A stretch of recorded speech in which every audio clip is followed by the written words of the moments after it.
Fruits తింటే ఆరోగ్యం బేషుగ్గా ఉంటుంది. ఇందులో మరో మాటకు తావులేదు. కానీ ఆరోగ్యం దక్కుతుందన్న సాకుతో పండ్లను అదే పనిగా తినడం కూడా ఏమంత మంచిది కాదు.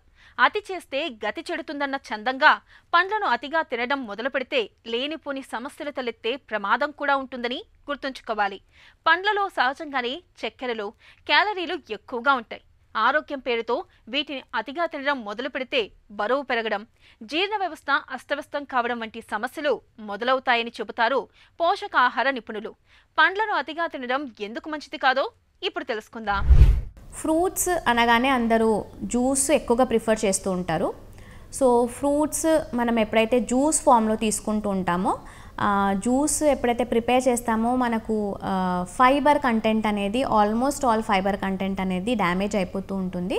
ప్లస్ న్యూట్రియంట్ వైజ్ చూస్తే కనుక మనకు ఈ anti oxidant vitamins and minerals ఏవైతే మనకు ఫ్రూట్స్లో ఉంటాయో ఆక్సిడైజ్ అయ్యే అవకాశం ఎక్కువగా ఉంటుంది. సో 60% ఆఫ్ యాంటీ ఆక్సిడెంట్స్ అనేవి ఆక్సిడైజ్ అయిపోతూ ఉంటాయి మనం ఎప్పుడైతే ఫ్రూట్ని జ్యూస్ ఫామ్లో ప్రిపేర్ చేస్తామో.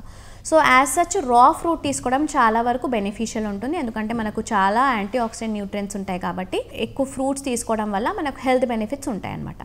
కానీ ప్రతి ఒక్క ఫుడ్ ఐటమ్కి ఒక లిమిట్ అనేది ఉంటుంది. ఎనీథింగ్ ఏదైనా, ఈవెన్ మీరు వాటర్ కూడా ఎక్కువగా తీసుకుంటే అది ఎక్సెసివ్ తీసుకోవడం, కన్సంప్షన్ చేయడం వల్ల దానివల్ల హెల్త్ బెనిఫిట్స్ కన్నా కూడా మన హెల్త్ డిటీరియోరేట్ అయ్యే అవకాశం ఎక్కువగా ఉంటుంది. సో ఎప్పుడైతే మనం ఫ్రూట్స్ ఎక్కువ శాతంలో అంటే 2 to 3 fruits per day or 300 to 400 or maximum 500 grams వరకు మనము కన్జ్యూమ్ చేయొచ్చు.